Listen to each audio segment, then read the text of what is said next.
Welcome, everybody, to the Ring Generals. We are back after a week off, and we have a great set of triple threat topics for you today. Before I start talking about the triple threat topics, though, I'm going to start with that I'm Nick Nenad, and I'm also with Eric.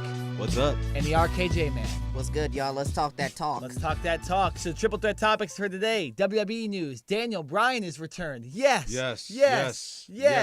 Yes, the captain of the Yes Brigade has returned, and we're going to talk that talk about some conspiracies around Daniel Bryan because I'm hearing it a lot, both with his return and why he didn't come back. We're also going to talk about, in the WWE segment, multiple other WrestleMania storylines, including the John Cena and Undertaker storyline that still hasn't fully come aboard. We expect the Undertaker to come back this final week, the week before WrestleMania, but you never know. You never know what they could do. We're also going to be jumping into UFC 223 happening at the Barclays Center the night before WrestleMania. We want to talk about that because next week's podcast is almost going to be exclusively about WrestleMania. So we want to talk about that big pay-per-view, 2 giant title fights on that card. And also, the third topic, huge news happening with the Canelo Triple G fight. Will it happen? Yeah. They're talking shit to each other back and forth. In jeopardy. So, absolutely. Yeah. So there's some news about all that stuff. Those are the triple threat topics. We'll also have Ryan Rants, of course, Eric's Indie segment, and Nick's completely random non-wrestling segment of the day. But let's start about Daniel Bryan to start the podcast. Man, how cool was that, finding out that he's back and he can wrestle again? But on Twitter, though? You're okay with finding out on Twitter?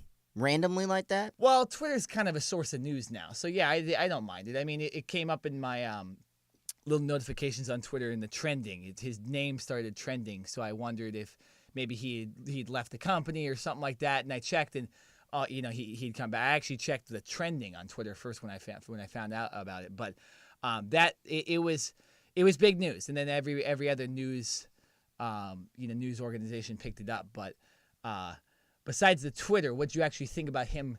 The fact that he's come back, how cool is it that he's actually going to be able to wrestle again? Do you want to start, Ryan, or me? No, go ahead. Oh, okay. Well, for me, yes and no. Here's the thing.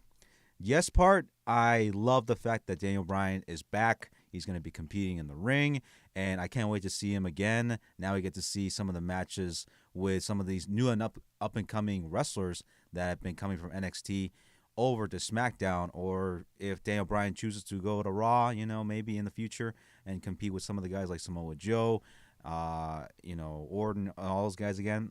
Who knows? I like to see that.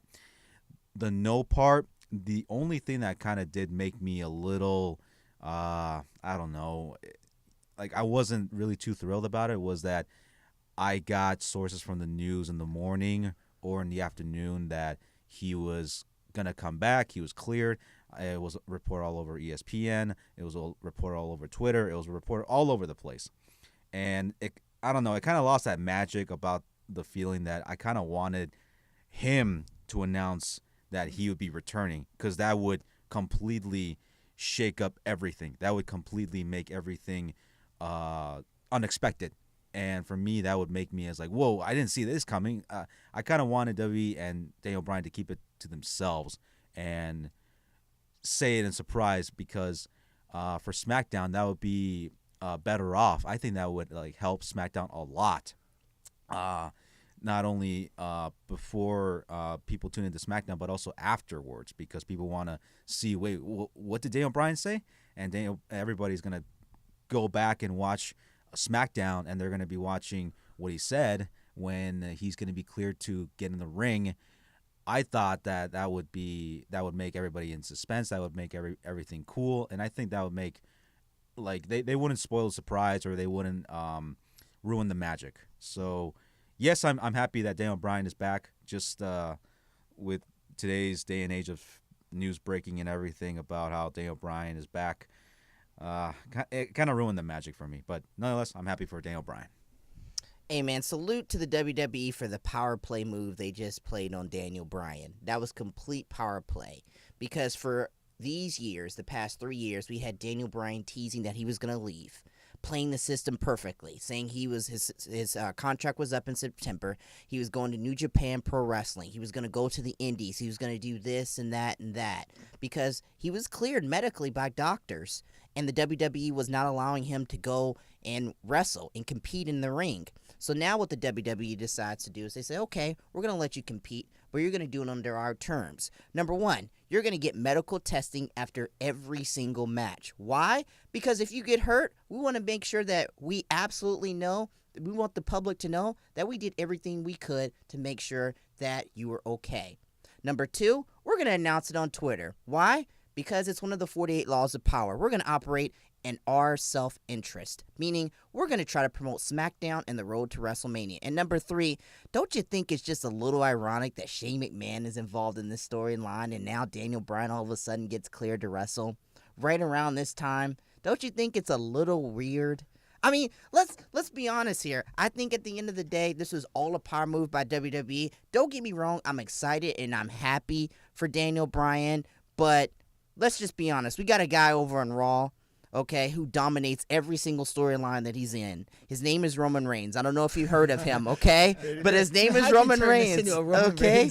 Okay, and the guy dominates every single thing that he touches, okay? So I just pray to God that Daniel Bryan has SmackDown, and that is his show, and Roman Reigns has Raw, and that is his show. Okay, and we can get the great dream matches that we want to see, and Daniel Bryan remains a special attraction for big time matches. You guys both make great points actually about this, and I actually agree with you on many of the points. I do have to say this now. I'm just going to rebuttal both of you on this because I think you guys are, in a way, overreacting to the whole thing. When you're following sports, because I think the closest thing to wrestling is sports, right? There's competition. Well, there's sports entertainment, Nick. Yeah, so, exactly, exactly. So yeah, exactly, it makes sense. But you, Eric, you're not as happy about the whole thing because it happened on Twitter, and you wanted to see it happen on SmackDown, right?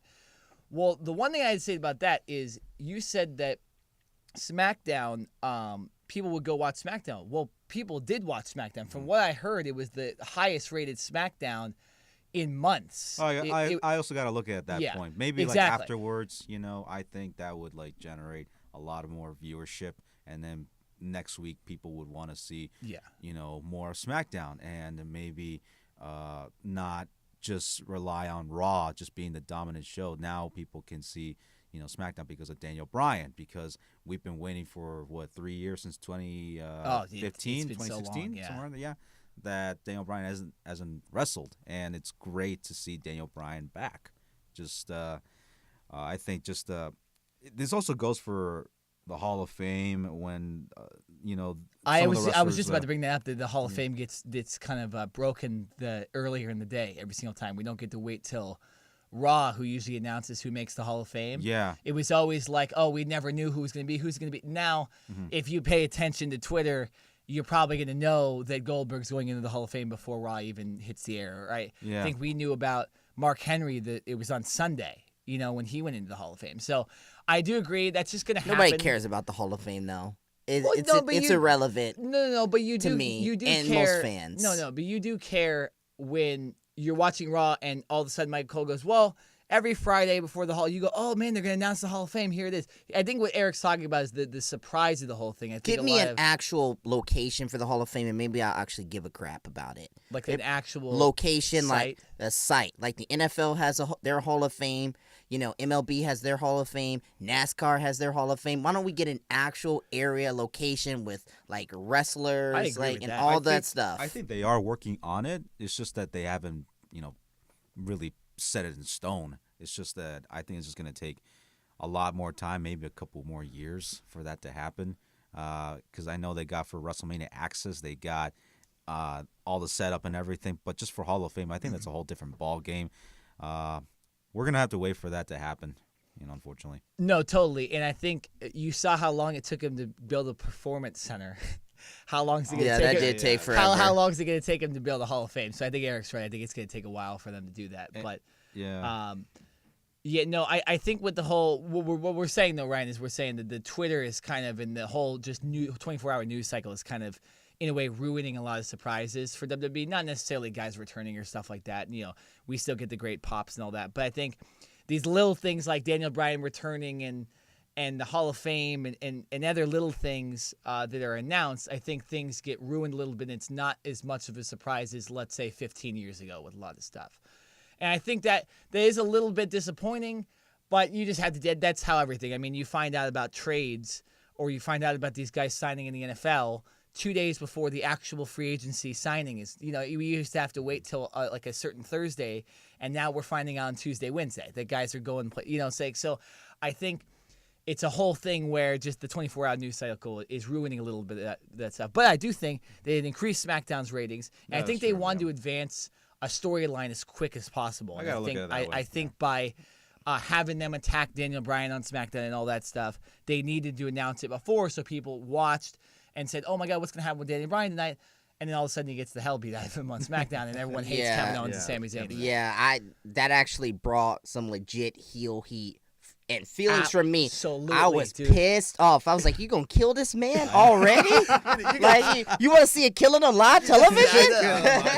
Right, I thought of you, because I'm like, I knew you were gonna say something. I'm like, dude, we're gonna see a killing on live TV tonight. For a moment, I actually got up on top of my chair, and I just like when Daniel Bryan started like fighting back, I was like, yes, and I just started like chanting yes, just like the people. I was hyped. I was hyped. I was happy. Just Sami Zayn just had to ruin it, and Kevin, beating them. Hey, the good heels though. Yeah, but that's true.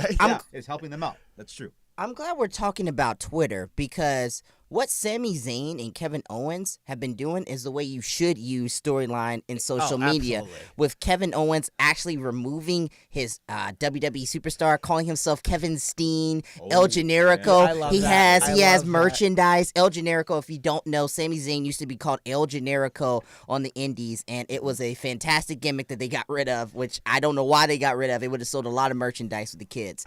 But, I mean, they got rid of that. But anyway, with El Generico, they're selling merchandise with him. And then on top of that, they're quote-unquote sabotaging these WWE live events and hijacking it. It's just fantastic. Now, that is the way you use social media. You use social media to advance storylines in those types of ways. I'm just saying, with the whole Daniel Bryan thing, what we're trying to say, and what I think you were trying to say, Eric, is that what they could have done is they could have teased a huge announcement on social media. That's a good point. And then all of a sudden, everybody's got to watch. But you could kind of figure it out. But here's the thing with these dirt sheets now, with Dave Meltzer and all of them, they leak stuff anyway. So they kind of ruin the surprise too. Exactly. So I think they just forwarded it and said, you know what, people are probably going to find out about this. So let's just announce it. But I agree, the huge announcement thing would have been a good idea. That would have been a different type of thing, because I obviously El Generico. I mean, you know, ole, ole, ole, ole, ole. Miz tried to do something like that as well with Seth Rollins and also, or should I say, Prince Devitt. That was good when he hit that promo and he mentioned their names. Hey, man, real quickly, man, salute to the Miz and Maurice, man. They had their baby, man. We're going to see the Miz at WrestleMania, man. I was excited, man. Miz is wrestling. Yes. This fake premonition that Miz was not going to wrestle is not going to happen anymore. It's not going to happen. Now we get to see it. But yeah, it was cool how also Miz mentioned Seth Rollins as Tyler Black and Finn Balor as Prince Devitt. We see in some cases where breaking kayfabe in some ways works, and in other ways with El Generico and Kevin Steen. That's right. Keeping kayfabe alive. Yes, baby. Yeah. Keeping kayfabe alive. So it's always good in the wrestling business when kayfabe can be kept alive. Oh, that's true. But So Daniel Bryan's coming back. They're gonna have the match. They announced this last Tuesday that they're gonna have the match. Is it gonna happen? Yeah, because Shane McMahon's in the hospital right now.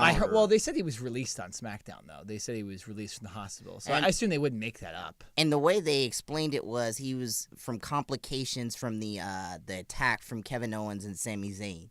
Yeah. So It was a storyline, or was he actually? Absolutely not. It was not storyline. Okay. It was a legitimate back injury. I think he got he slipped a disc or something was the attack, and then he actually had a different case of diverticulitis that made it all worse. Like Brock Lesnar did, right? Exactly. Same thing. But I think for diverticulitis for Brock Lesnar, his was more severe than Shane's. Well, yeah, Shane's is decided to take on Alistair Overeem with diverticulitis too, and that didn't work out for him. So just I mean, kept hitting him in the stomach. Yeah, Shane McMahon's not wrestling a 260-pound legitimate heavyweight UFC fighter at WrestleMania, so I don't think he has to worry as much. You can just keep tagging in Daniel. Hold on, he is wrestling Kevin Owens, so he is KO. Yeah, that's good. Yeah, that's true. Yeah, Kevin is also. I can say this: like, if Kevin were to do something afterwards in WWE, I think like he would have done MMA, and I think he would be a pretty good player in the UFC game. You could. I obviously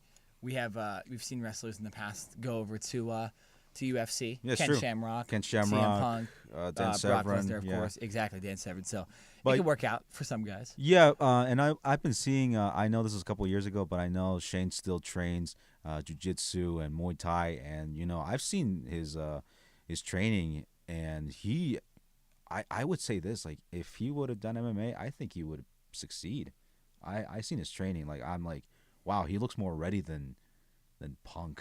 Oh wow! I thought so too. Like, no disrespect, but I thought that sounded like disrespect. That sounded like disrespect. Nah, it ain't disrespect, man. But Eric, what's up? What you on, man? Let me have some. 'Cause that boy will get his ass kicked. You want to see a killer on live television? That's Shane McMahon right there. Nah, man. No. I love Punk, but Shane, the guy, I seen him train. He looks healthy. He looks strong. But when he went up against the Undertaker, he got his ass beat. Hey, hey, you know what though? I feel like Shane's tougher than Punk, and just full disrespect to CM Punk now. Wow. Because we're already in it. Who cares? But I do feel like Shane McMahon. Let's say he makes a good point. If he would have maybe trained a little earlier in his life, Shane, being I feel like a tougher human being, might have been able to endure. How is he a tougher human being? He crashed a helicopter and survived, man. Oh yeah. The man is grew up. The man grew up, man, with literally a silver spoon in his mouth with everything handed. Man, the guy takes slip discs for storylines. Yeah. Okay. CM Punk, man. CM Punk, that man done been through a hard life, man. That man done been through hard. Hey. His father was an alcoholic. He was raised up, but that's okay. He got paid back in hot chicks. His father's Vince McMahon. His father's Vince McMahon. You know how great it is to have having an alcoholic father. Do you know how great it is to have Vince McMahon as your father, man? That's pretty fantastic, man. How early did he get to go to the strip club? Fantastic point. How early did he get to go? He didn't have to go to the strip club. He just had to walk into a WWE locker room back in the 2000s. He'd be in the strip club. 1980s. Man, Kansas Michelle, Tori Wilson in the building. You don't got to worry about nothing. 1980s, 1990s. Shane, hook us up, man. Hook us up. Yeah, Shane, please hook us up with strip club tickets, please. No. Oh, no? Why not? It's overrated. Now it is. That's a good point. Although they do have great food there, though. They do. Underrated fact about a strip club right there. Uh-oh. Is that Nick's totally non-red? No, my goodness. Someday it will be. That will be. What, can you give me a hint? Give me a little hint. Give us a little hint. No, it's going to be a good one. It's going to be a fun one. It's going to be a fun one. It's not going to be hard. Give us a tease, sir. It's going to be funny. Okay. That's a tease. It better not be as bad as your animal bracket. No, that was awful. That was actually pretty funny. It was pretty funny, you had to admit, but it was stupid. Okay. It was ridiculously stupid. Is it going to be on a buffet? Because I'm going to pound that buffet later. It's not going to be. Okay. You're going to do what to the buffet? I'm going to pound that buffet. Okay, so we talked about Daniel Bryan, all that. They had the match at WrestleMania. We will talk about that more in depth next week when we go over the whole thing. Get to WrestleMania. So let's move over to the Raw side. I want to call at least what I think the number one storyline on Raw is this John Cena Undertaker storyline. Yeah, it is. It's gonna happen. I get they've been pushing the Ronda Rousey stuff, but I think WWE fans know that match is gonna be a little gimmicky, and this Undertaker John Cena match is gonna be more of a match we'd like to see in a way. And that's no disrespect to Triple H and them. That I still want to see the Ronda Rousey match, but I think this is the number one storyline going on. And John Cena again calls out the Undertaker, no response. I think he has to come back next week, right? Well, not only calling him out, but also taunting him. Mimicking him. Yeah. I love that. Doing the eyes. I love that. Sitting up. I love this sort of heelish John Cena. Oh, no. John Cena plays the heel perfectly. It all started at One Night Stand 2006, man, against Rob Van Dam. Yeah. John Cena knows how to play himself a heel. Unnecessary those were heel ECW. too. Well, those were ECW fans, so that's another thing. Yeah, but you had to play the heel in that building building, play though. the You heel had to in play the that heel in building. that building. Nobody wanted. He wasn't gonna walk in and be the John Cena smiling baby face. I'm gonna kiss babies and all that stuff. Come on, man. I'm gonna hug fat girls in the words of Batista. Fat girls. He's like, I'm at the gym training. No. And you're hugging fat girls. Dude, if you look, that's actually one of my favorite matches I've ever watched. That whole Rob Van Dam John Cena, but just the crowd was so against John Cena. I legitimately think they would have beat the hell out of him outside the arena if he would have won that match. Yeah, they were crazy. They were trying to, even though he lost the match. They'll do Yeah, it. they were So crazy. they're ECW fans, man. If they ever have an ECW show, I'm buying tickets. ECW fans in Chicago and New York and Pittsburgh, Pennsylvania. Holy crap, Craziness. man. But- Philadelphia, yeah. Yeah, you make a good point. I think I've said good point like at least 15 times. I apologize. I'm gonna put them all in the sound bites later. I'm sorry. It's a complete disaster, Nick. It's a complete disaster. I'm sorry. I'm gonna stop saying that on this podcast. But John Cena playing a great heel, and I think it's really gonna make this when the Undertaker comes back. It's really going to make that moment even better because of how much disrespect John Cena has shown to him the last 2 or 3 weeks. 2 questions. Number 1, is he showing up as the American Badass or the Dead Man? And number 2, will he show up next week on Raw or will he wait until WrestleMania? That's what I thought too. He might wait until WrestleMania. Because next week, somebody brought this up, next week is the NCAA championship game. It's a good point. Duke's not in Yeah, it. didn't think we had to about get that. beat by Kansas. Nobody cares about but Duke. Nobody cares about Duke, Ryan. Only you care about Duke. Only got the highest ratings, so. That's okay. That's a good point. The Final Four, or the finals haven't even been announced yet. What the hell am I talking about? The Final Four is this Saturday. Yeah, and then the championship game is on It's Monday. on Monday, yeah. The go-home show before Raw is going to get invaded by the Yeah, NCAA. what we might see in that case is that a lot of the storylines might be because when is that game supposed to start? It's supposed to start at 9 p.m. So 9 p.m. Eastern time? Yeah. So they might have a lot happen in the beginning of the show. Yeah, if I was them, That's I would the have day. The Undertaker show up at the beginning of the show. I would have the Ronda Rousey segment. I would do everything I can to get everything beforehand. So right when 9 o'clock hits, boop, viewership dips. Yeah, that's true. I mean, us on the West Coast, though, we don't have to worry about that as much. Oh, because well, Raw I will do start. because I have DirecTV. Well, you so could I just can- tape it and then watch it at 8 o'clock, though. It's That's not that big. Probably what I'm going to Record do. it, man. Yeah. I've got to do stuff at school. I mean, so. the NCAA game is good. And exactly. I have stuff to do, too, that Monday. I'm gonna have Some to watch inside Raw. stuff right there. Yeah, absolutely inside stuff into the RKJ Man and Maya's lives right there. Yeah. The Mondays are a little packed for us, but just overall in the storyline, though, Ryan, you make a solid point on this case. Yes. That the Undertaker might actually show up at WrestleMania, and I've thought about that too. Why should he show up on Raw? Is there an absolute thing that because the way John we Cena need an answer. We need a definitive match. We need to actually see the graphic John Cena versus the Undertaker. Yeah, I know. We haven't seen a We graphic know it's yet. happening, but we it's haven't just- seen graphic yet, and it's playing with our minds so bad. It's Oh, it is. I want to say it, but I can't because we're gonna get edited off YouTube. Why? It's mind effing us. Oh, It's yeah, mind no, it effing is, us. it is. It's mind freaking us because what it's doing is it's saying to us, okay, we're thinking in the back of our minds like we know it's happening, but is it really happening? Are we really gonna see the Undertaker come out, or can we just conclude that the Undertaker is no more? Like. And we will only see him when he wants to be seen, not when somebody else calls him out. And because this is 2 powerful men who have always been used to having it their way. Stealing it from Burger King. But having it their way. You know, they always want to, they can always manipulate the rules and the situations, both in kayfabe and honestly in reality.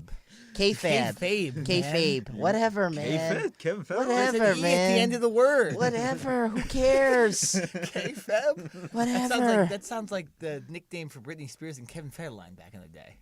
That was a disaster. That was a complete disaster. That was And Kevin Federline. Speaking of You which, remember you remember Speaking of John which, Cena. speaking of which, Kevin Federline has a win over Kevin Ryan's Federline. screwing up his words. These are all going on in the sound bites. Yeah, put that shit on the sound bites. Put that on the sound bites. Okay. All right. Make sure you edit that out too. I don't want to get kicked off YouTube. But anyway, what was I saying? You know, Ryan, we don't get kicked off YouTube for swearing on our podcast. What was I saying? Joey We Diaz get kicked swears. off the radio if we were. Yeah. Dude, what was I saying? I don't know, man. Talk about Kevin Federline. We were talking about Kevin Federline. Oh, we were talking about the Undertaker. These dudes, dude, these dudes are used. Help me start talking about Kevin Federline. These dudes are so used to getting it their way. So as a fan, both guys are like, I'm not gonna give you what you want. I'm not gonna give you what you want. So it's a manipulation game and attack. Somebody's gotta respond to somebody. I think we gotta at least get some type of response from the Undertaker, like lightning bolt or something, like a gong, or maybe I am American badass, maybe like something like that. Like I don't know. Maybe like the sounds of a motorcycle. You know, That'd be good. Maybe instead of a gong, you hear like a motorcycle, someone whining. What about if you do a chop of him as the Dead Man, with him as Big Evil, with him as American Badass, with all those things, with all theme songs rolled into one, just so you can be like, we don't know which Undertaker we're seeing at WrestleMania. Yeah, or maybe like, or if we're seeing Undertaker at WrestleMania, or maybe like have like in the middle of the ring, his bandana or some of his bandanas in the middle of the ring, and Cena looks at it, and they're playing with us, and people, maybe Michael Cole or Corey Graves is gonna be like, wait a minute, that's the bandana that we haven't seen in a long time. That's Undertaker's American Badass. Could we be seeing this at WrestleMania? We'll find out next week. Next week on WrestleMania. Well, next week it'll be after WrestleMania, so we find out next week. I'm gonna be pissed if we find out next week. Yeah, I'm gonna be pissed if the Undertaker only shows up in the freaking Smoothie King Center. Yeah. Speaking of which, I keep getting these notifications about John Cena's movie Blockers or whatever.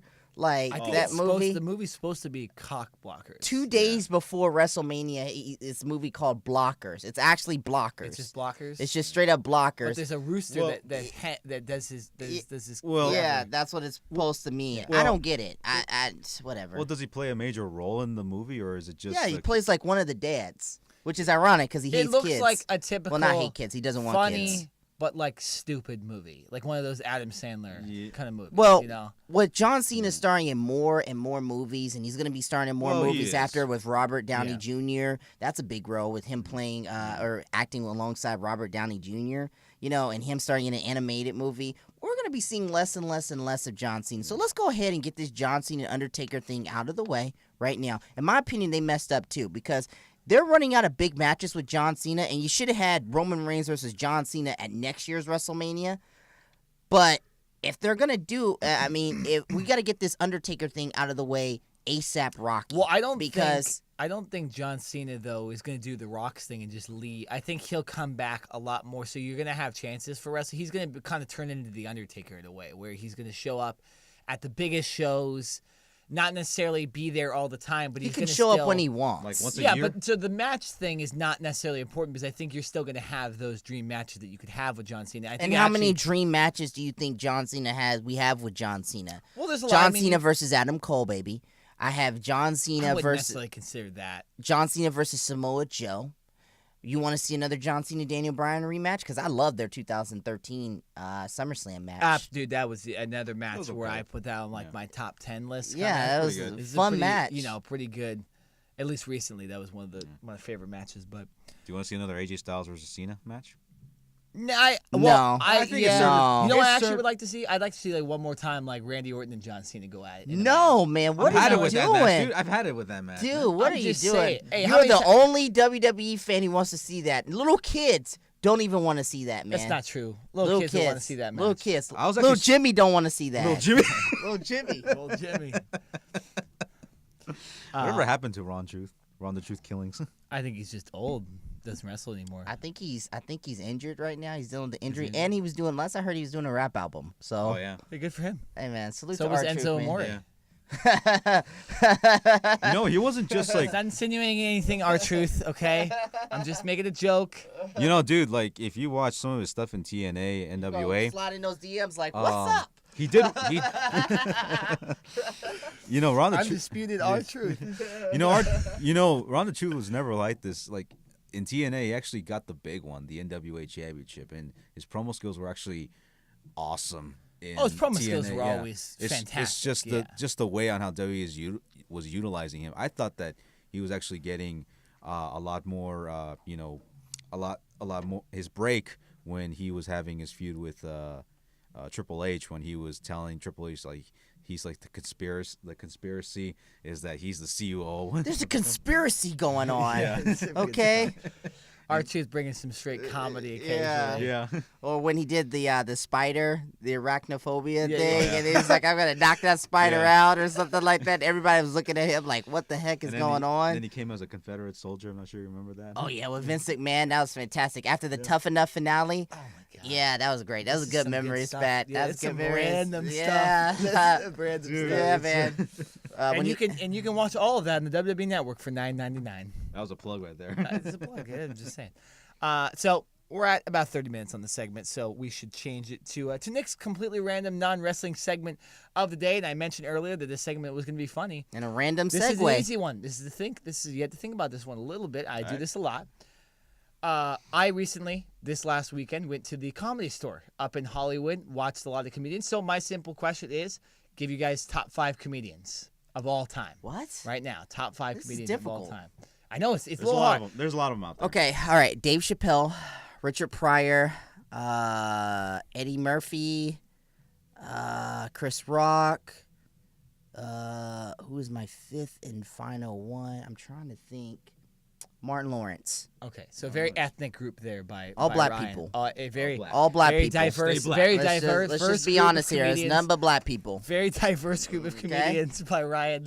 Eric, go ahead. Who are your? Stay black. Stay black. That's all I gotta say. Okay, so the ones that I can think of Eric, right you're now. blacker than me. I know. The ones I can think of is, of course, Joe Rogan will have to be one of them. Jimmy Dore, he was on. Oh, that's a good Yeah, one. Jimmy Dore is actually pretty funny. At a time, Carlos Mencia was actually pretty funny. There was a time when he was. Until he starts stealing jokes. And then... Yeah, he started stealing jokes. But he's out there. I would say Trevor Noah. He's actually pretty funny. Too political. Yeah, but too political at the same time, but still funny. And 5th one, I'm going to go with Martin Lawrence. That's a good one. Oh boy! By the way, honorable mention: Bernie Mac. Bernie Mac. Rest in peace. Yes. Rest in peace, Bernie Yes. Bernie Mac. Mac. Absolutely. Okay, so my Love the Bernie Mac these show are- back in the these day. are in no order. Some of my favorites: Eddie Murphy. Yes. Delirious Yes. back in the day. I think that's the funniest special I've ever seen in my life. Eddie Murphy, man. So Eddie Murphy's got to be on the list. Even though he's had a lot happen to him recently, Louis C.K. I still think is one of the best comedians of all time. And the way Louis. so his TV show is fantastic. Even the way he sold tickets online, his tickets were like $3 to his shows and stuff like that. He didn't make the fans buy a lot. He eventually will be back, but obviously with the whole, The Me Too movement. the Me Too The Me movement Too stuff movement. that happened with him, he's going to be wild. But I still do think he's one of my favorite comedians. I would have to say Joey Diaz. Yeah. That's a more recent one. He's more recent. I actually did get to see him at the Comedy Store. Just his way of telling stories is very, very funny. Another one of mine, and he's somewhat involved in the wrestling business, Jim Norton.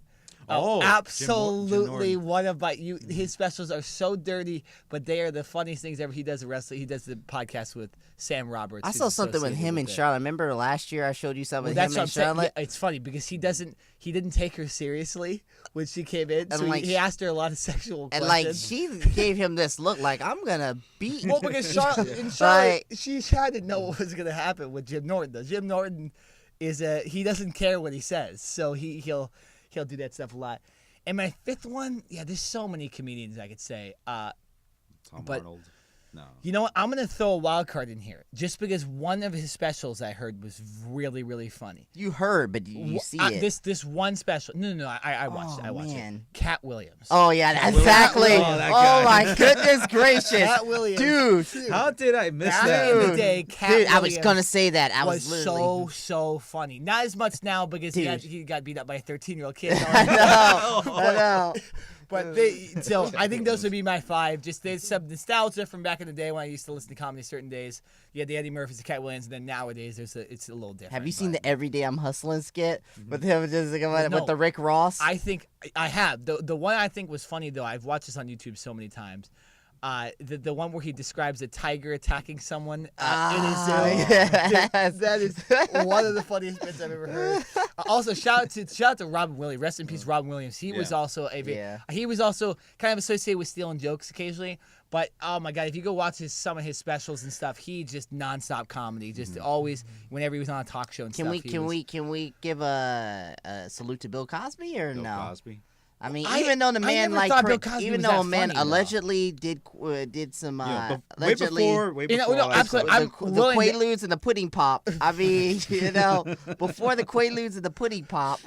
Okay, Bill Cosby was. Funny, allegedly was funny, but I've never been the type of clean comedian type of guy either. I've always liked the little dirtier side of comedy. So Bill Cosby was never one. But I'm not saying that he's not a good comedian because he did all that. Well, stuff. How about Will Sasso from Mad TV? Will Sasso. I don't know as much about Will Sasso. You know, he actually played as Stone Cold back in 2002. Did he? Yeah. Did you remember? I'm not sure if you guys remember. No, I didn't really watch Mad TV. I've always been a Saturday Night Live kind Jericho of guy. was calling out Stone Cold, and then all of a sudden Stone Cold came out, but it was actually Will Sasso. Will Sasso dressed up as Stone Cold Steve Austin. He actually did a pretty good job of imitating Stone Cold. I remember a good Bret Hart skit on Mad TV where he acted like he was messing up the set. And I thought it was real. When I first watched it on YouTube, I thought it was a real.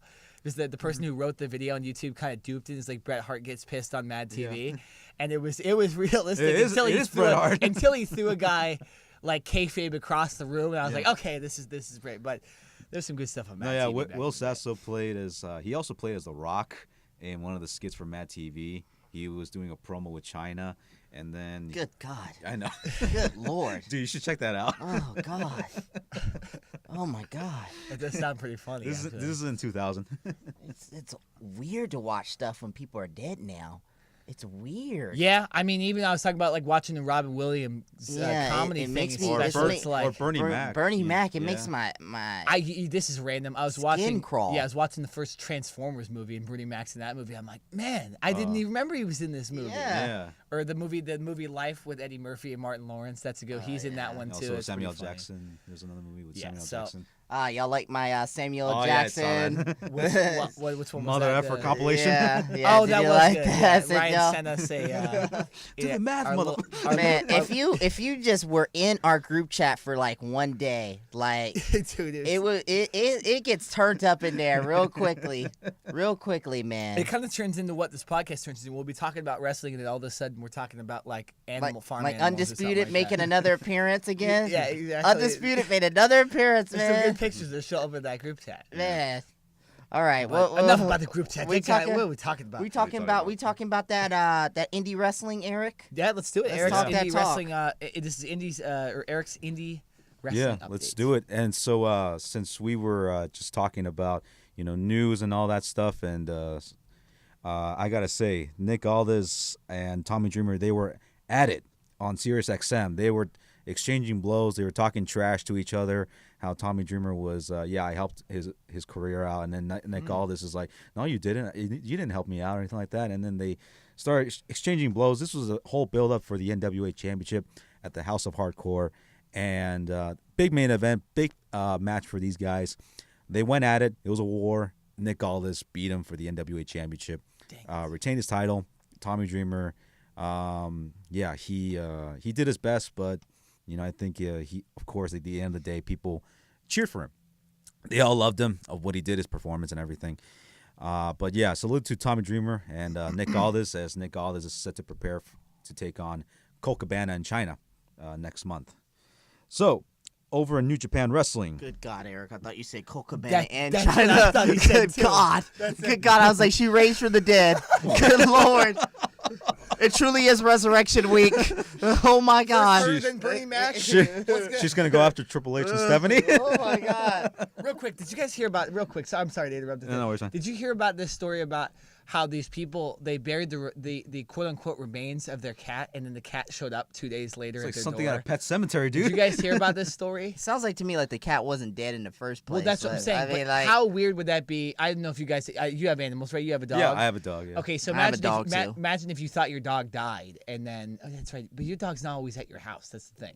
Yeah, that is so, true. Yeah, but so imagine if you thought your dog had died, and then so you buried it, you did this emotional ceremony, and all of a sudden he just shows up at the door 2 days later. It'd freak you out, right? That's what happened with this. I would put that dog on YouTube and eBay and make some money off of it. I just be like, I'm gonna take advantage of it. I just call Stephen King like, hey Stephen, like if you want something for your next book, I have a story. This is Pet Cemetery 3 right here. Wait, what's Pet Cemetery 1 and 2? No, there was two movies. This man's already come up with this. There was two. A sequel to his first movie. The first movie is not even out yet, y'all. No, there's two movies. The second movie isn't out yet. No, there's two movies of Pet Cemetery. I've never heard this about. There's two of them. I've never heard. I thought you guys knew about it. I'm looking this up on my phone real quick. I'm shocked. On my phone. Wow, you guys never heard of Pet Cemetery the movie? No. It was first a book, and then it was turned into a movie, and then they did a second one, and you know what I just mentioned. This is the third one right here. What you're just talking about. Oh, there is a movie. There's a movie called Pet Cemetery. Yes. Oh my God, I didn't know that. First one was a priest with his hands out like this. this. No, first one was actually pretty scary. Second one was actually more action, but it was okay. But first one is pretty scary. All right, well now I know what my segment next week is for the next completely random non-wrestling segment. Analyzing the Pet Cemetery movies. No, I'm kidding. Sorry, Eric, go on. I just had to tell. No worries. It was actually pretty funny, but also kind of shocking that you guys never knew about these. Pet Cemetery 1 and 2. Yeah, I thought you guys knew about it. China's alive. Yeah. No wonder she's not in the Hall of Fame. Yeah. She's gonna be busy haunting Stephanie and Triple H. And over in New Japan, they're going to be having a pay-per-view called Sakura Genesis 2018 pay-per-view. It's on the 1st of April, Easter, April Fool's Day. And so this weekend, then. Yeah, this weekend. So what we're going to be having is Chase Owens and Takahashi versus the Young Bucks. And also over with the Bullet Club, we're going to be having Cody and Hangman Page versus the Golden Lovers, which is going to be Kota and Kenny Omega. Yeah, they just had some big show in L.A. Recently, and I think the Golden Lovers faced the Young Bucks. People were saying it was the best match of all time. I'm like, calm down. First of all, there's 2,000 people in the arena. It ain't the best match of all time. But just because there's only 2,000 people, that don't mean it's not a good match. We all know that The Miz and John Cena at WrestleMania 27 was the best match of all time. Okay, there's no debating. That was actually my first ever WrestleMania I've seen on TV. Yeah, and I actually at the time I thought it was a great WrestleMania. Looking back on it, that WrestleMania was garbage. I was making a joke. The Miz and John Cena ended in like a no contest. I have different opinions about that WrestleMania. 100%. No, I hated that WrestleMania. I hated that WrestleMania. Possibly would have went to that Wrestlemania. I thought I was gonna go. At Atlanta? Oh, that's right. Because you lived in North Carolina. Georgia. Yeah, I was gonna go. Yeah. I went the year before that in Arizona. So I'm happy it was. Why you gotta keep rubbing that in our face? You rub that in our face every year. Every time I talk to you, yeah, I went to WrestleMania. Well, I was on Instagram the other day and I saw that it was like someone was going over their favorite WrestleManias and WrestleMania 26 came up. I'm like, that was pretty good. I was there, yeah. By the way, another one. I guess we're not going next year. That's going to be in New York. I'm not sitting outside. Nobody said we're not going next year. 8 hours in the cold, man. I'm not sitting out in 8 hours in the cold weather. Cold. Dude, the Yankees are playing today. It's not that cold. The people are going to go to the baseball game for the next month in April. They're not going to. At least you're not like in Europe where it's like freaking snowing and the yeah, soccer. it's not. This is not like Cleveland where it's like 30 degrees. New York's cold. Well, Cleveland's depressing. Like it's a depressing place to be Cleveland sucks too. You know. Cleveland. Ah, yes, The Rock. Yeah, Cleveland sucks. Miz hit some good promos about Cleveland last week. But so Eric, go on. Sorry, I keep it. All right, so I think everybody in the wrestling business probably knows about this, even as fans. Aaron Solo. Hopefully, I'm pronouncing his last name right. This is Bailey's husband. He is engaged to Bailey. Here's the thing. He is frustrated over with Wrestle Circus with the commentary team because the commentary team mentioned him as Mr. Bailey. This is good, yeah. Now, the thing that aggravated him the most was that the commentary team, he was frustrated because I thank you guys for mentioning me as Mr. Bailey, but you guys... after the match, I had no comments about the match. Everybody flooded me with comments about the commentary team calling me Mr. Bailey. And, thanks for negating me 9 years of my life in the wrestling business. Okay, hold on. This may be a Ryan Rants topic real quick because hold on. You can't do Ryan Rants in the middle of Eric's segment. Hold on. I gotta understand something. Okay, should we do this? Should we do in the middle of Eric's segment? It's actually a pretty good gateway to segue. Yeah, segue. To... No, I don't think it's gonna be. Look, this dude gets to be with that voluptuous. Okay. Nice. I've never heard anyone describe Bailey as voluptuous. Have you not seen pictures of Bailey's peaches? Have you not seen Bailey's peach? I thought you were gonna say something else. No, Bailey's peach. Look up Bailey's peach. I know what that means. Yes, look it up. I don't need to look it up because he gets to be with that. Number one, and number two. Guess what? It looks like he is Mr. Bailey because if he was, if somebody, it wouldn't be calling him Mr. Bailey if the dude was making a name for himself other than the independents. The man's not even making a name for himself. So no, but you actually make a good point on this because when I heard Aaron Solo, I had to think about it. I had no clue who that dude was. I was like, who's that dude? But if you were to say Bailey, I was like, when anybody says Bailey now, I think of Bailey the wrestler. Yeah. Bailey the wrestler. Fan, I'm an idiot. I always do that. Anybody mentions the movie The Rock, I immediately think of The Rock as Nicolas Cage in that movie. It's stupid. It's retarded. But this is before. But you make actually a good point. He is Bailey's husband to me. Just what I'm saying. They're married or are they fiancé? They're engaged. They're engaged. Yeah. Okay. Yeah, I guess not the same thing, but definitely not. No, not the same thing. Mm-hmm. But no, yeah, definitely. And after that, disrespectful still though of those announcers. Yeah, I mean, that's a way to not get you that guy to come back to your company. Sorry to say this, man, but nobody would know who that guy is if you didn't say, "Hey, this is Bailey's fiance." Well, you can that's say that, the way you could sell the show. I think what they did though, and I haven't heard the commentary on this. It happens all the time in the wrestling business with people like wrestlers. Like, oh, he's the son of Bob Orton. His name is Randy Orton. And guess what? Randy Orton became so big where it's like, hey, that's Randy Orton right there. Right. You don't need to say he's the son of a wrestler. Dwayne The Rock Johnson, Rocky Maivia. Guess what? He became The Rock. Rock. Like, so they can build you all you can as being related to this person. This is why you should cheer him. Roman Reigns. Guess what? He's related to someone. Usos, Nia Jax. Yeah, like, let's not talk about Nia Jax, man. I'm tired of her being called the irresistible force, man. I really am. But, yeah, like, at the end of the day, like, make a name for yourself and make yourself so identifiable where people forget who you're married to or who you're associated with. It's the same thing in wrestling. It's the same thing in life. I'll say this. Oh, is this Ryan? Nah, that ain't even Ryan Rants. No, that's just a taste. I think you're just fired up. We need a break between the next two segments. I think we're gonna talk about UFC. I think you're just fired up. I think so. But after I'm tired, man. I'm ready to pound that buffet. but after his tweet, Bailey went on and replied to that, and she said that she loves him and you're a good wrestler. What a weak individual. Yeah. What a weak mother Canucker. This weak mother Canucker. Let me find it. What is his Twitter? I am going to tweet this mother Canucker right now. Do it, Nick. This dude does not have the right. It's amazing that you can say that word and not say the other word. Yeah, it's called. That's fantastic on you. That's a talent. That's The Rock. But like, man, I just don't get it. Like, go out there, do what you can, and you got to have thick skin in life, and you definitely got to have thick skin in the wrestling business, because in the wrestling business, they do all types of stuff to you. Racist stuff, sexist stuff, freaking fat shaming. They call you the irresistible force, even though you're not the irresistible force. I mean, you're clearly not the irresistible force. I'm sorry.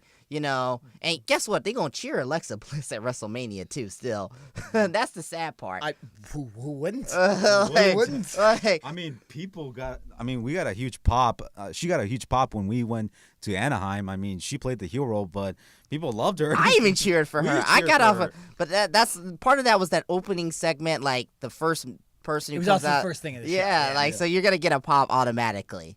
No, yeah, definitely. I think also like Goldust got one of the pops, but yeah, that was on main event or something. Yeah, main event. Yeah. But look, man, like for whatever his name is, Aaron Soho. I can't even find his name on Twitter. Solo. What's his name? It's Aaron. Hey man, if we can't pronounce your name too, man, like that's another reason why we're calling you Bailey's fiance, because we can't pronounce your last name, man.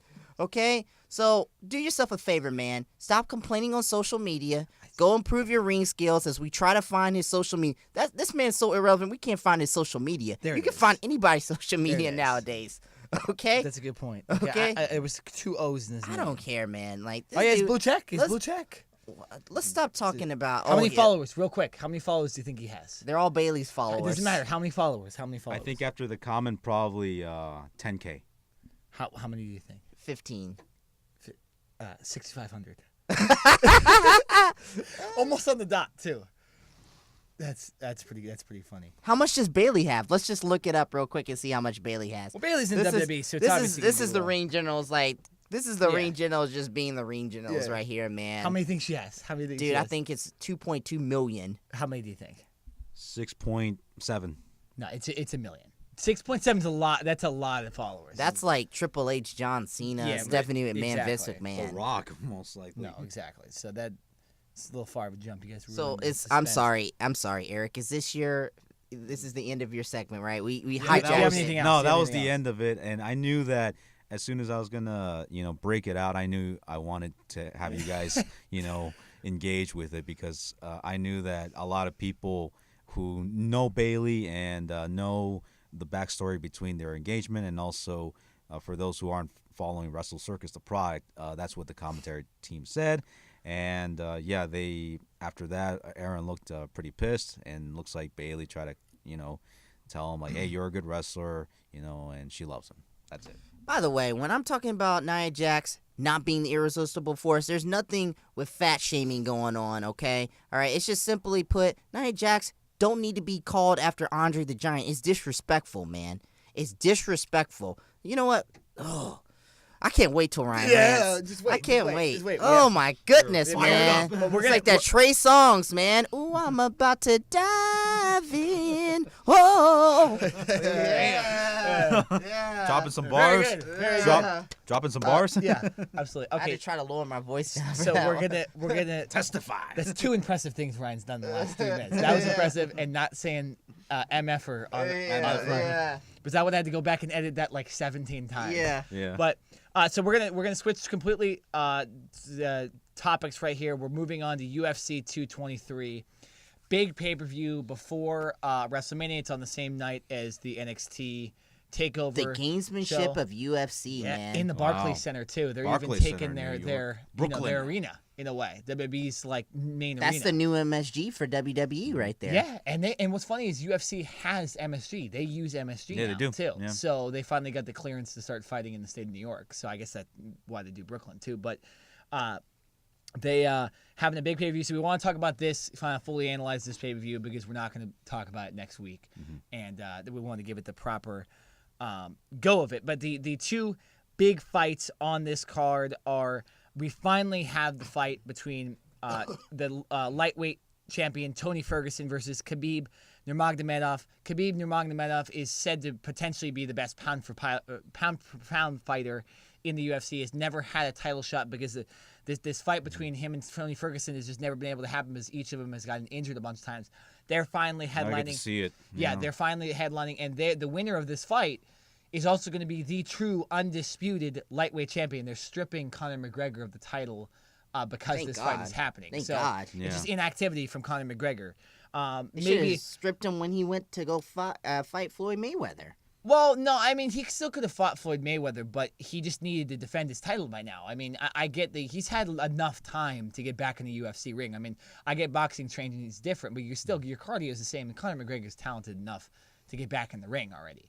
But so that's 2 big things about that fight, and then the rematch between Joanna Jędrzejczyk. I think I got that name right. No worries. You should see the You should see. I'm gonna show you. I'm gonna show you her It's last a complicated last name. name. That's her first name? And No, Joanna is her first name, and then Yeah. the last name. Oh, Lord and, Jesus. and then Rose Namajunas, Namajunas. who won the title from her in a surprise. I remember win. that fight between they- the first one. Yeah. Yeah, I they remember that. call Rose 11 because she shaved her head before that fight. She had a full head of hair, and then going into the fight, she did the Undertaker style and just shaved her head going into the fight to intimidate Joanna. And now she won the fight. She's taking the world by storm. So these are 2 fights that would easily headline any UFC fight or any UFC card, and they're both on this card. I'm telling you, both these fights are main events, and they're both on this card. So those are the two main ones. Guys, what's your take so far on this? First of all, this is big for UFC. Sorry to interrupt, Nick, but this is big. This is big for UFC because as far as I'm hearing, the pay-per-view buys have actually declined. It's been slumping. So they haven't had good shows the last couple months. They've really been struggling. And with Conor McGregor going, Ronda Rousey going over to WWE, Brock Lesnar teetering between WWE and UFC. And people going over, and we talked about Jones, and his steroid allegations and all those issues. Exactly. There's a lot there's just too much stuff going on with UFC right now. It's in flux. It's a lot like the NFL right now. They're in flux. So I think they need shows like this, and maybe even the show in July with Stipe versus DC.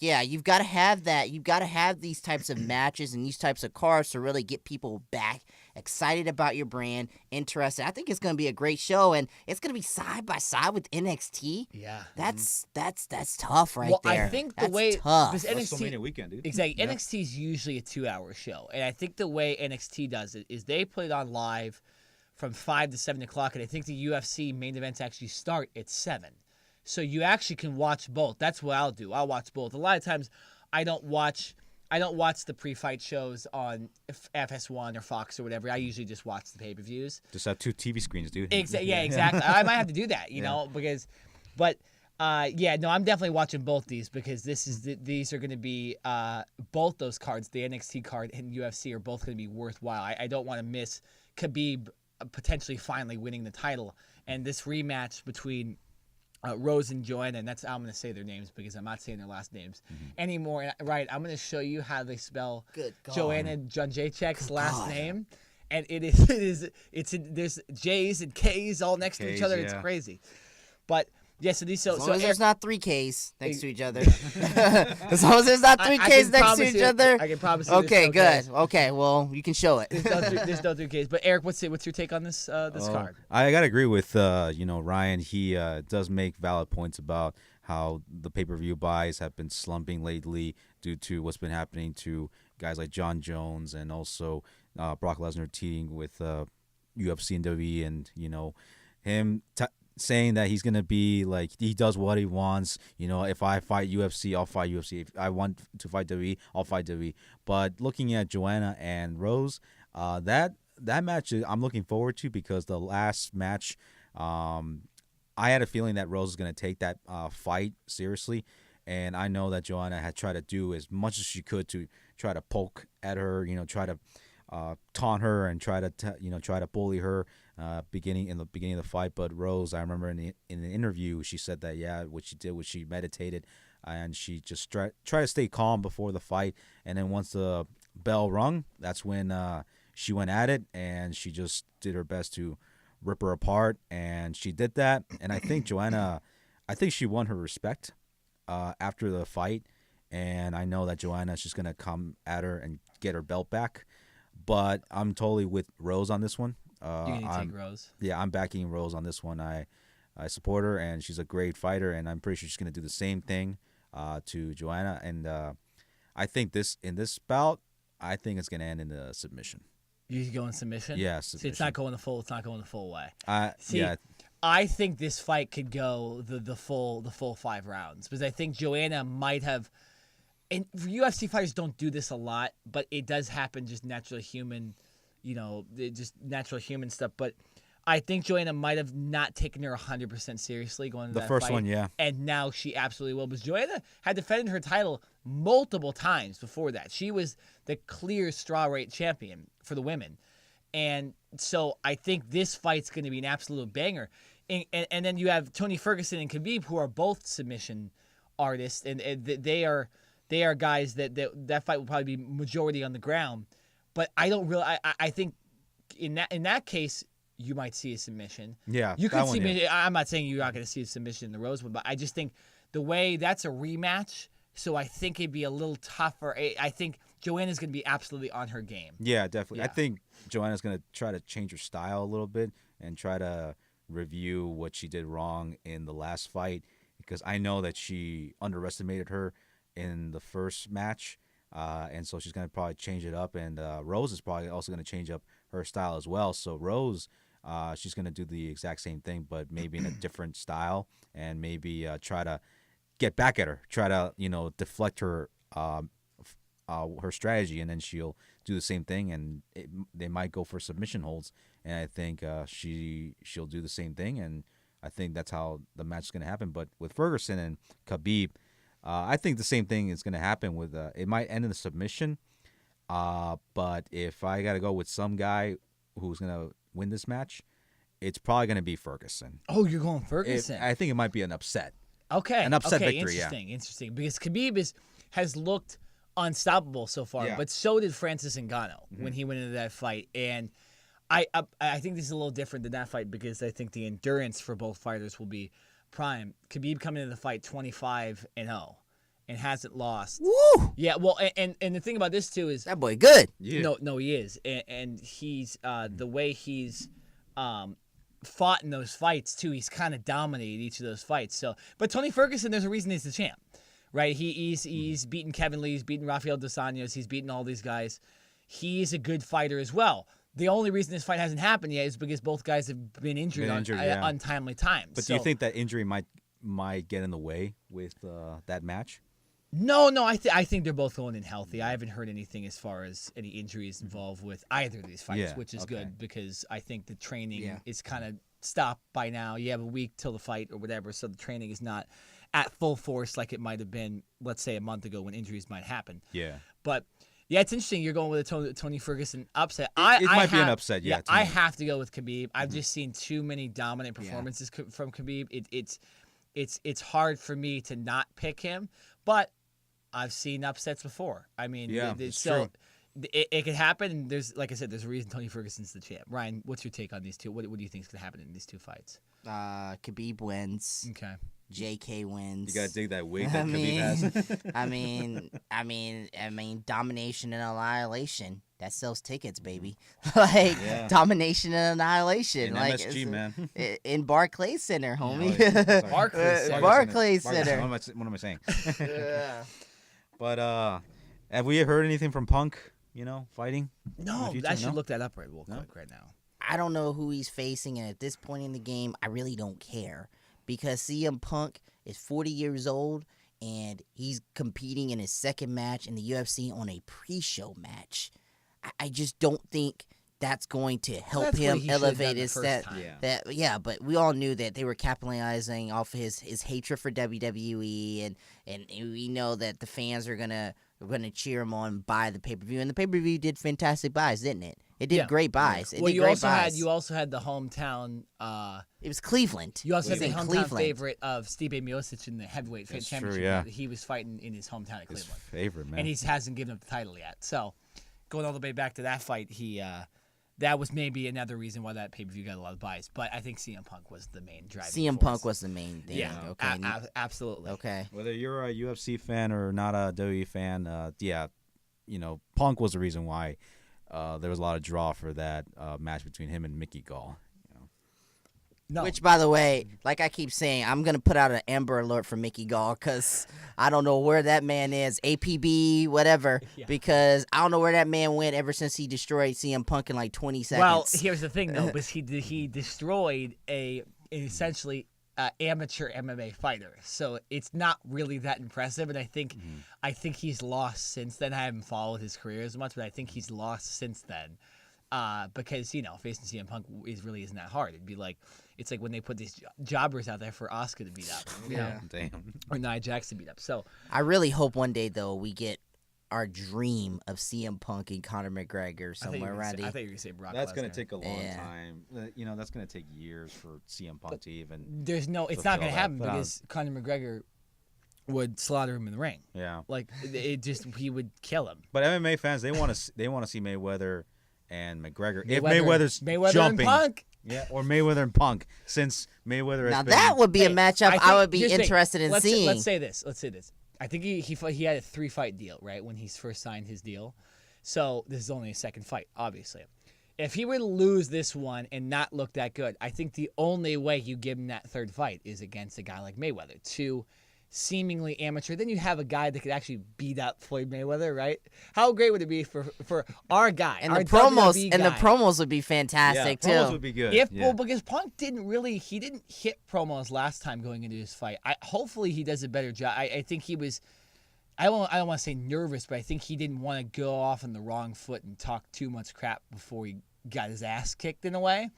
I think. Well, didn't Mickey Galls say something to him, and he was just like, he just said, I don't know what that guy was saying. I don't really just talk that trash. Like, I just do it in the ring. I don't know what he was saying. I know. It always disappoints me when these guys that are great talkers in the WWE, like in real life, aren't kind of like. That's why I have appreciation for The Miz, because he acts like that in real life. He acts like a heel in real life too, which is what you should do. Or you play a heel on TV, you should be heel in real life. Don't sign the autographs for the kids. No, exactly. Nah, man. Absolutely not.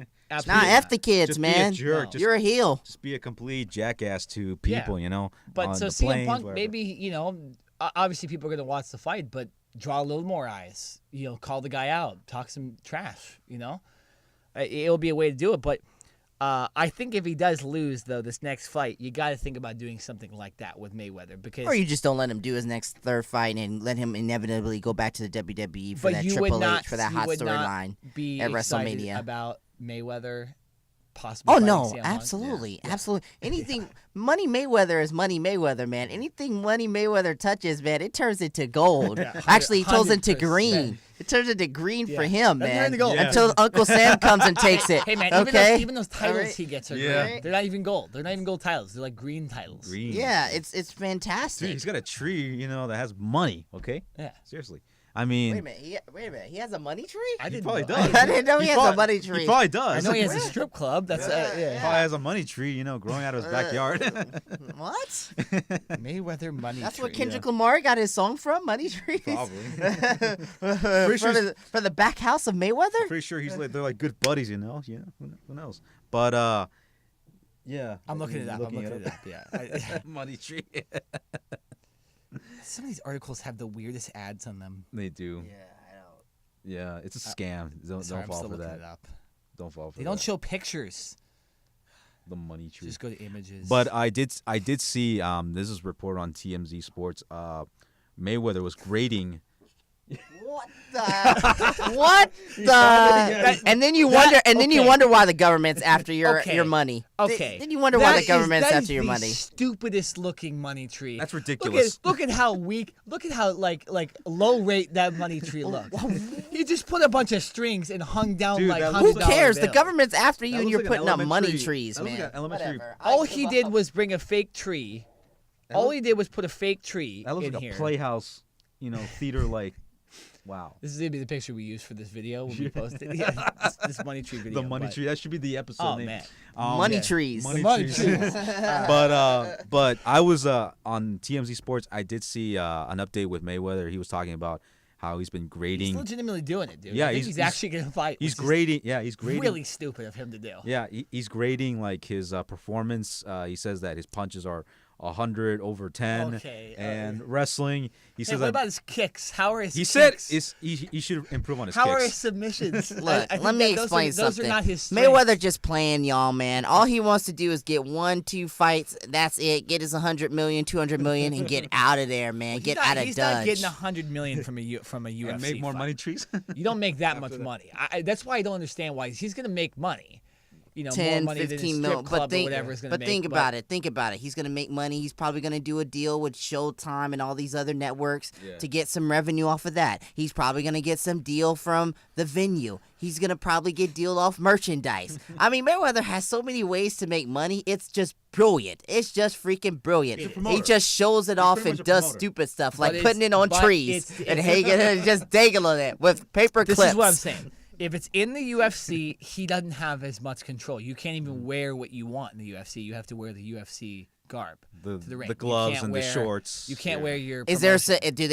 do they fine you if you don't wear it? I just don't Because even- I'm I pretty don't sure even think- Mayweather would just I pay the don't fine even and be think like, they I don't allow care. you to do it. I think they just they're like UFC strict on. Well, stuff, if you're but like a big you're right. star, I mean, if he walked out with a freaking chain around his thing that said Well, if the you're- money tree or something, I don't think. well, if you're whatever, a big who cares? star, if you're a big star like Mayweather, don't you think that he could have his own gear? Like he would convince Dana White. Yeah, but then Conor McGregor would have to have his own gear, and then Khabib, after he wins this fight, he's gonna have his own gear, and then it's gonna create all this other stuff. So I don't know. It'd be interesting. Yeah, because they all used to have that. Like Ortiz, he had the team punishment gear, and then that was Brock different. Lesnar. That was different though, because back then, this this stuff only happened I think in 2015 when they forced them to with Reebok start wearing the Reebok gear. It's like WWE guys, except for Brock Lesnar, cannot wear advertisements on their stuff. Sponsorships. It's the same thing. Which is one of the reasons why CM Punk ended up leaving, because he went to Vince McMahon and said, "Hey,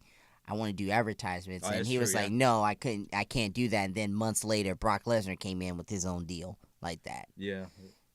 Brock Lesnar's different. We've all said this. We all agree that Brock Lesnar is a different attraction than CM Punk. Yeah. Now CM Punk coming back now would be different, but he was a wrestler on the show. He was a wrestler on the card. He was a great wrestler, but he was just like John Cena. He was just like Rey Mysterio. He was just like all these other guys. He wrestled every week, so he's not going to get special treatment if the other guys that wrestle every week depends on the contracts wrestler, the contract that they have. Punk. I go back to that. I think he complained too much about that stuff. Obviously, the doctor stuff is different, and I think that doctor's not with WWE anymore. But that's serious. But I do think that he was a little pompous about the way he wanted to be treated in WWE, and I think there was some of his rationale of his decisions weren't the best. If you're comparing yourself to Brock Lesnar, that's just not true.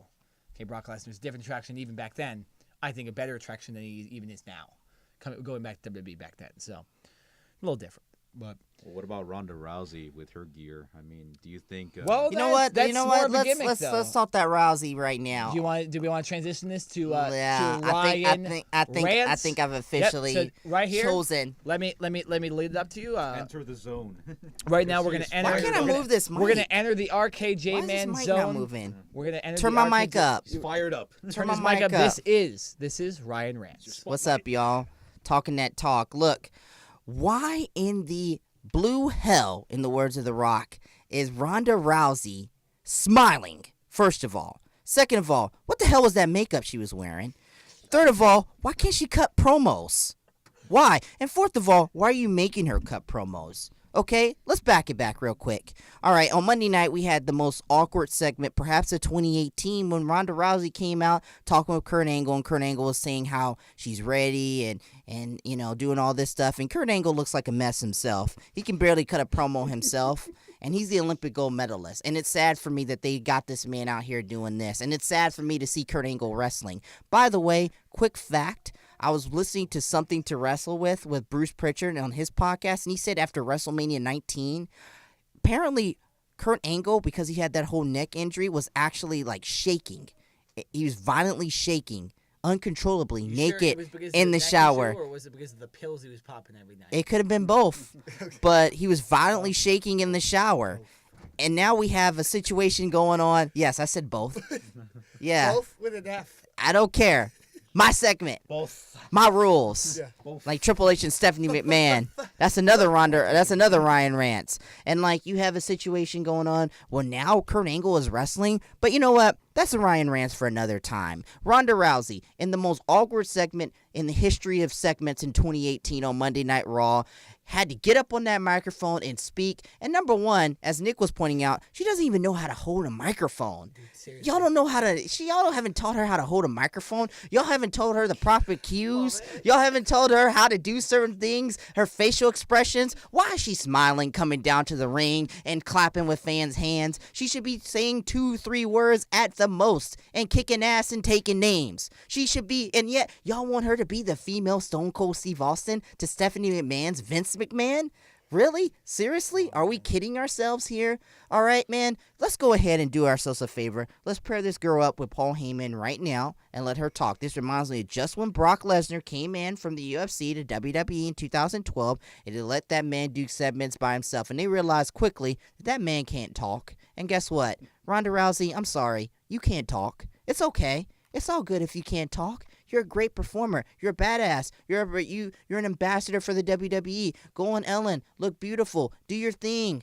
We respect that. We like that. But WWE, keep this girl as far away from a microphone as you can keep her from, okay? As a matter of fact, keep her about as far away from a microphone as a fat person from Golden Corral, okay? Keep her as far away from that, okay? All right? That's not fat shaming. If you're fat, you don't go to Golden Corral, okay? Don't go to Golden Corral, okay? Keep the line short for people like me who want their buffet, okay? At the end of the day, when it comes down to it, Ronda Rousey shouldn't be on the microphone. Ronda Rousey shouldn't be doing promos. And if you want to get her ready for Asuka next year, you better do something quick, fast, and in a hurry, man, as in the words of my band director, my former band director, Mr. Jones. Shout out to Mr. Jones. Because she is not doing enough to appeal to the fans. The fans are not excited to see her anymore. Her luster, her appeal, those pops are getting lower and lower and lower. Those what chants are getting louder and louder in the middle of her segments. And those boos are getting higher and higher when I hear that Rowdy Ronda Rousey music.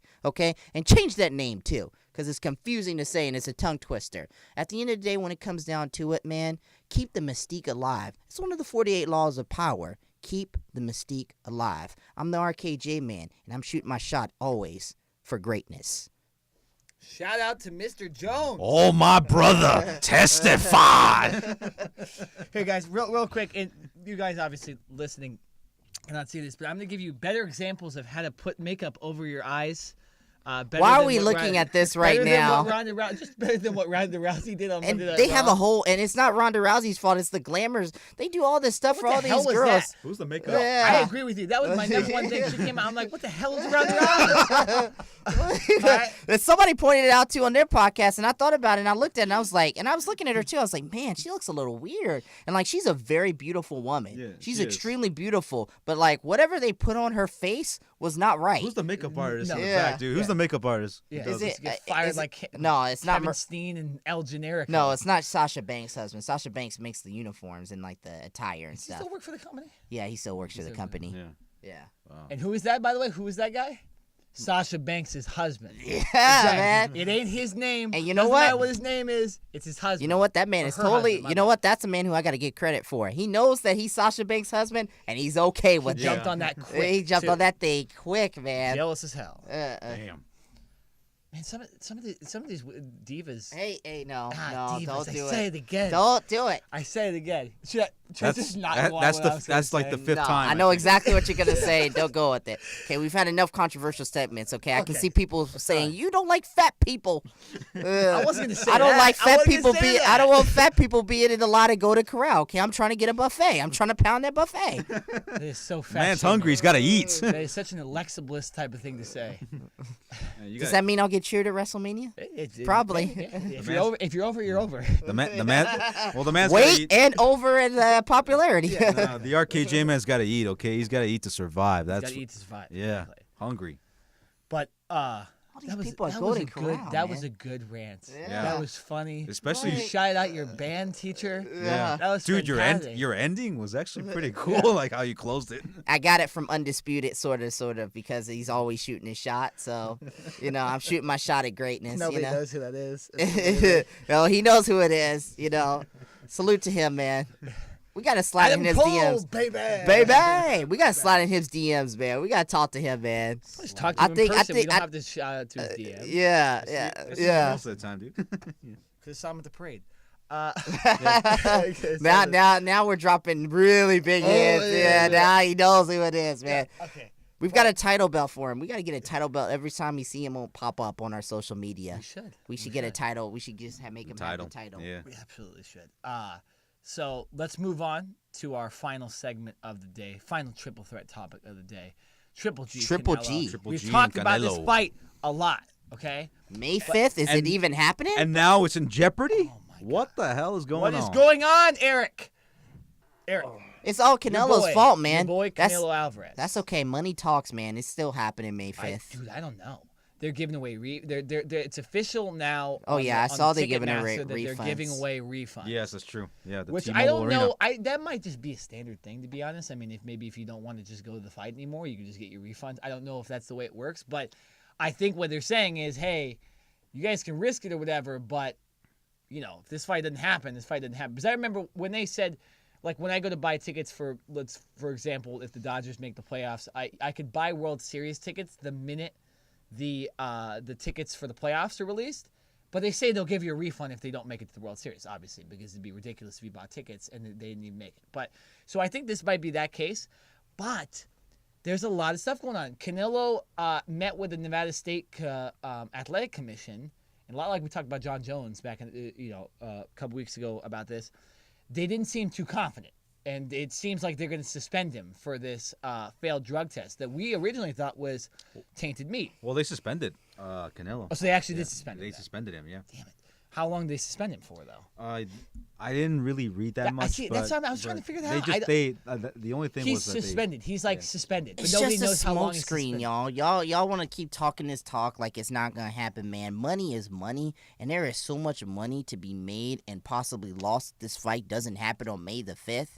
With all the Hispanics and everybody coming down for Cinco de Mayo. Yeah. We're going to party in Vegas. We're going to turn up in Vegas if Canelo wins. And you're telling me we're not doing this fight even though Canelo is doing, well, not allegedly. It's got confirmed. It's confirmed. It's right there. He got caught for something he wasn't supposed to be doing in his blood sample.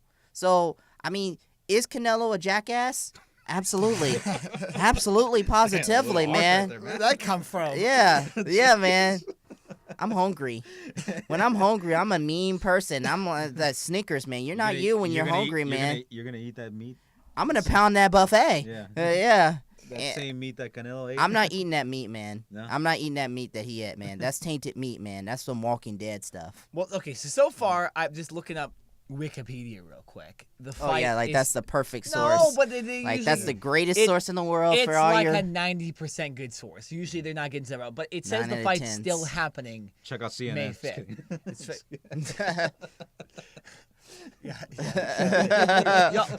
Let me interrupt. No, Donald Trump. Did you all see that CNN thing where I think they were at the March for Life rally, or maybe the thing in Sacramento, and that guy came on.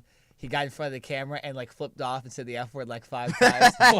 they had to cut away real quick. And Anderson Cooper had to do his whole, "Oh, sorry, I apologize." Dude, my brother actually was talking to me about this because he said like he was like, "Ryan, you should be out there." I was like, "Maybe." He was like, "Well, yeah, you should be out there. You know, you should interviewing wrestling fans. You know, so that's a good idea. How do you feel about fake fighting and like fake fighting when you're at with combating with gun violence? How do you feel about that?" Shout out to the people doing the protest for gun violence. We're gonna be out there asking you wrestling questions. The next one we hear, we have to do that. We're gonna film it and we're gonna put it on the Ring Channel's YouTube. Yeah, we're gonna be like.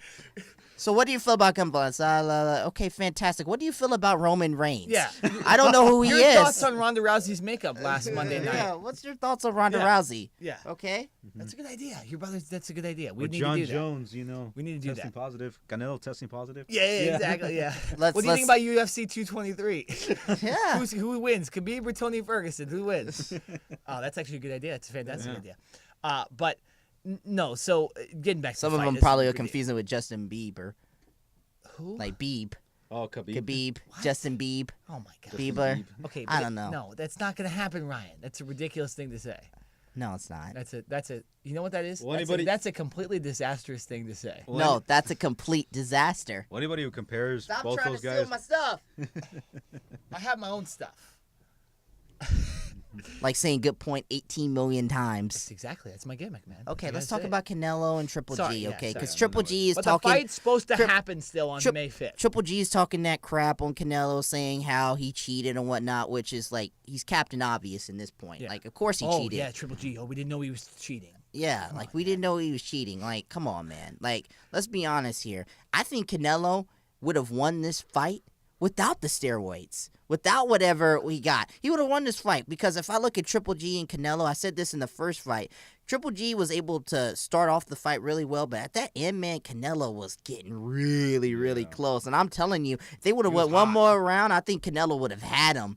So for me personally, I think Canelo could win this fight regardless of whether this fight happens or not May 5th. Whenever it happens, I'm still picking Canelo to beat Triple G down. Triple G doesn't have the weight. He doesn't have the advantage. He doesn't have the punching power that Canelo has, regardless of steroids or no steroids. It's like Barry Bonds. Like, people want to deny Barry Bonds his records, whatnot, in baseball. He's the home run king, but yet Barry Bonds, whether you want to deny it or not, with or without, Barry Bonds has that great hitting power. I agree with that 100%. Yeah, like, you know, I was thinking about this earlier, man. You know, so at the end of the day, when it comes down to it, Canelo's going to be Canelo, and I think on May 5th, first of all, I think the fight's happening. Money's to be money. There's a bureaucracy to everything, including sports, and there's too much money to be made. There's posters everywhere. People have bought tickets. People are excited for this fight. Money's going to be made with Canelo. Number 2, Canelo might knock out Triple G. It might be a knockout, y'all. It might not be as... If I had to pick someone that knocks somebody out, it's Canelo, because that punching power and that uppercut he can throw out of nowhere. Oh, my goodness gracious. Oh, my goodness, yeah. Oh, my goodness. That one shot where he landed on Triple G and we saw it? Oh. It's like rumbling. Yeah, you know, and I remember they did interview Canelo, and then they said, hey, Canelo, how'd you feel about Triple G's punching power? Did it hurt? And he said, no, it didn't hurt me, you know? And so, yes, definitely, I think if it's going to go for a knockout, yes, I think it might be, but anything, I think it's going to be going through all 12 rounds.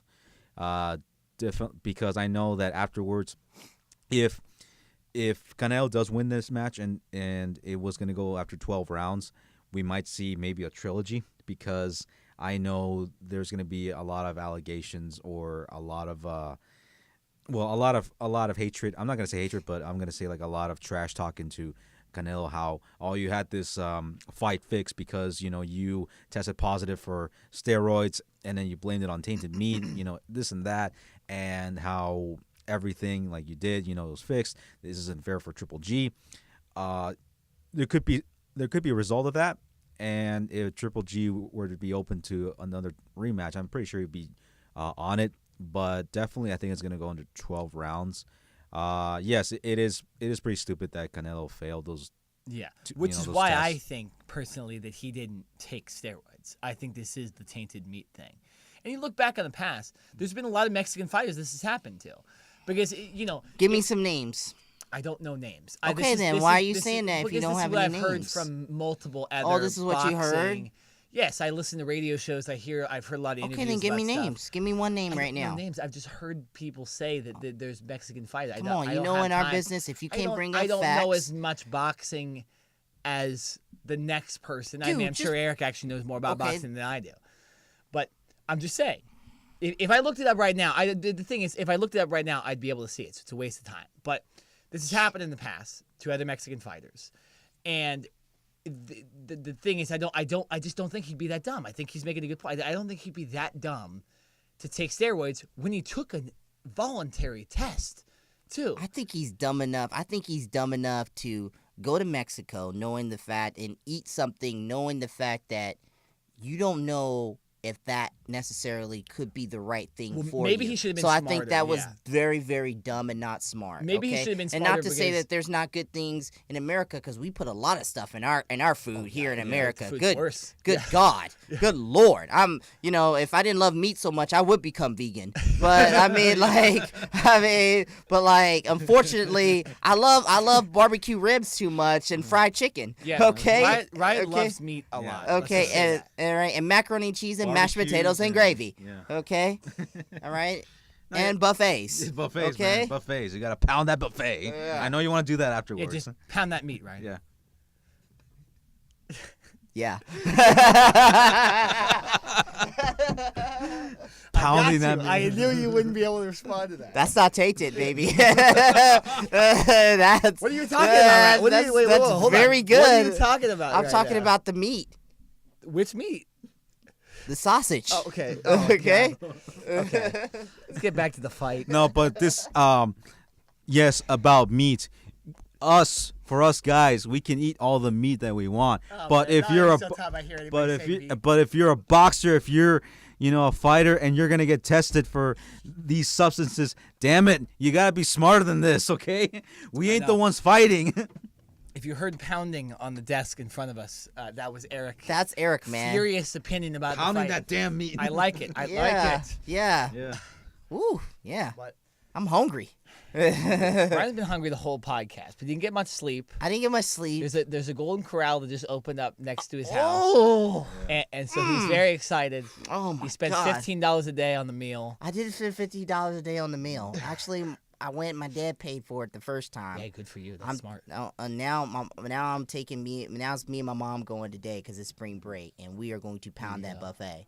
I don't care if I've said it. I've said it about 12, 13 times, and I might say it 2 more times before the show's over. I may say it before I do salute the ring generals tonight. I may do it. Okay. I mean, raise a glass. Yeah. Okay. I mean, to those buffet. To those after you guys are watching this, you are listening to this podcast. Please pound that buffet. Please do it in the name of the RKJ Man. But yeah, you know what's episode name, baby. Yeah, no, because we have plans for Cinco de Mayo too. So I really hope this fight happens. Well, yeah, we're gonna be down at that conference. We're gonna be doing a lot of stuff that day. We have plans to watch this fight. So please, Canelo, figure out your shit and get this fight going again. Okay. Because I want to see this. Well, it's not up to Canelo. It's not up to Canelo. It's up to the commission now in Nevada. Yeah. They control it. But those people are getting paid off. Somebody done came out and been like, "Hey, man, here, slip him a couple thousand." The first fight was a draw. Yeah. Okay. I thought Triple G won that fight. I thought Canelo won it. You thought Canelo won it. I thought Canelo won at the very end. I thought he had more punches. And he was cheering for Canelo the whole time, and he still thinks Triple G won it. And I was rooting, and I thought Triple G was going to win it first, and then I was like, oh, man. He's getting beat, man. No, definitely. He's got power punches, he's got power, but Triple G landed more than I expected. He landed more. Well, than I thought. It just depends on what you think about, because there's two ways you can think about boxing. I mean, the punching power from Canelo, you could say that takes more out of a fighter, some of those super hard punches. But Triple G, I thought, kind of handled the fight a little better and landed more punches, period. Maybe not because you said Canelo didn't really feel him and might have been talking out of his ass, but it goes both ways, dude. Exactly. So that's why maybe it was a good thing it was a draw, but I still think someone should have won that fight. I don't necessarily think, but they both should have tied. It also ruined Triple G's record, which kind of annoyed me a little bit. If you're gonna, I would have been fine with a rematch and just Triple G won and then they have a rematch. I don't think they need to make it a draw to have a rematch. And what sucks is we got to have a third fight now because we got to have a third fight after this. That's a good thing. I mean, it's not a bad thing. It's got to be definitive now. Like, who was the definitive boxer in this feud? The winner of this fight is going to enact his rematch clause, and he's going to... This isn't the WWE, I know. Nick. I'm kidding. If this was the WWE, there'd be a guy that would run down in the middle of this fight. Floyd Mayweather would cash in his money in the bank. Yeah, he would definitely cash Floyd Mayweather would cash in his money in the bank. Literally would have money in it. His own. No, hold on. You guys didn't let me finish his money in the bank tree. That's what his money in the bank tree. But and then Floyd Mayweather would be the WBO whatever champion, undisputed WBO undisputed champion. He is perfect. He reminds me of Ted DiBiase, man. Oh, he could be the perfect African American version of Ted DiBiase, man. The black version of Ted DiBiase. Black DiBiase. Yeah, man. Black DiBiase, man. Salute to Black DiBiase, man. Salute to Black DiBiase. Salute to, oh, man. We got so many great names for this episode, man. Stay black. That might have to be the one. That's the one. That could be the one. Stay black, guys. You know what? I think we should end the podcast on that note. Does anybody else have anything? Does anybody else want to say anything about maybe something we missed or anything like that? But we did have a lot to talk about on this podcast. Pound that buffet. Hey, man, salute to everybody who watched our Undertaker video. Yeah, we had a lot of views on Undertaker video. Thank you. Appreciate it. Yeah. Shout out to that. We had a lot more views than we usually get on videos for that. So shout out to anybody that listened to that because it generated a solid amount of views. And, we appreciate that, obviously. So we're going to be all over social media promoting this. Well, yeah, let let's real people quick know. go through your social And also, media. I want to give a shout out to my friend from North Carolina, Alfred. Thanks, man. He hit me up. He said he's really been enjoying the Ring Generals. So shout outs to him, man. And shout outs to everybody who listens to the podcast, man. We just want to keep doing this and having fun, man. Whether the person likes wrestling or not, we got everything. We got something for everybody, you know? And we got our stuff on demand. It's on YouTube. It's on SoundCloud. We're going to put these clips up on YouTube and SoundCloud. And we hope you guys listen, man. It's a lot of hard work. Salute to you, Nick, for putting all these clips up, man, because you be doing the hard work on Fridays, man. We be working and doing all that stuff, man. You be doing all that hard work, man. We got to give you credit, man, for doing this thing and putting these clips up, man. He's the captain of the ship. Yeah, we're all captains. Yeah. We're all captains. This is a team effort here. This is a the Ring Generals. This is the Ring Generals, straight up. Real quick, let's say our social media real quick so people can follow us on social media. At RKJ Man on Instagram or RKJ Man 21. I keep forgetting. The RKJ Man on Twitter. Ryan Johnson on Facebook. And also you can find me at my profile on Facebook, my own page. You can like that. Oh, yeah. The RKJ Man. Yeah, absolutely. The RKJ Man, you know, I'm just getting that going again, you know, after a while. You know what? You know, just follow me on my dreams, y'all. I'm more active on Instagram, so check out at Santo at the Instagram and also SoundCloud at Eric Santos. And also quick shout out to my bro for putting the good word out to NWA Wrestling. He was talking to them, and they replied back. Ooh, and interesting. yeah, he was talking about how good their product is, and he put out the good word about us, about how we have a podcast. Good for Animal. Shout out to Animal. Yeah, the Ring Generals. I didn't even know that. I didn't even know that. So Billy Corgan, you know. Not the Billy Corgan. Yeah. And I'm hoping, Eric, we get some cover art pretty soon. Yeah, from, possibly. From him. By the way, can you spell out your Instagram name? Because it's a little confusing the way you spell. It's _, Santo, and 2 double O's. Yeah, there you go. So it's a little confusing. No, sometimes I even get it wrong. But yeah. So and then mine. I'm pretty sure are all just at Nick Nenad lowercase. I think there's a Nicholas Nenad. I saw a Nicholas Nenad on Twitter. Well, first of all, that I have the only name in the world. So if that's somebody's messing with me, man, no, I'm serious. That's you. That's you. That's you, No, Nicholas Nick. Nenad. I tagged you in because it was the Maurice thing yesterday with her being having her baby a few days ago. Well, maybe I have my full name on but my Twitter handle is at Nick Nenad. Oh, okay. I think my Snapchat is at Nick_Nenad. I don't do Snapchat anymore. I don't use Snapchat as much anymore. But you can. I barely even do Instagram. And I really post links. Stop using Snapchat. I post my links the majority on Twitter too. So if you really want to get all the Ring Generals videos and stuff like that, I mainly use Twitter because it's a little harder to promote and use links on Instagram and Facebook and stuff like that. Facebook, Instagram, yeah. We're gonna be all up in that social media page. But guys, I think it's time to raise a glass in the sky and salute the Ring Generals. Salute the Ring Generals.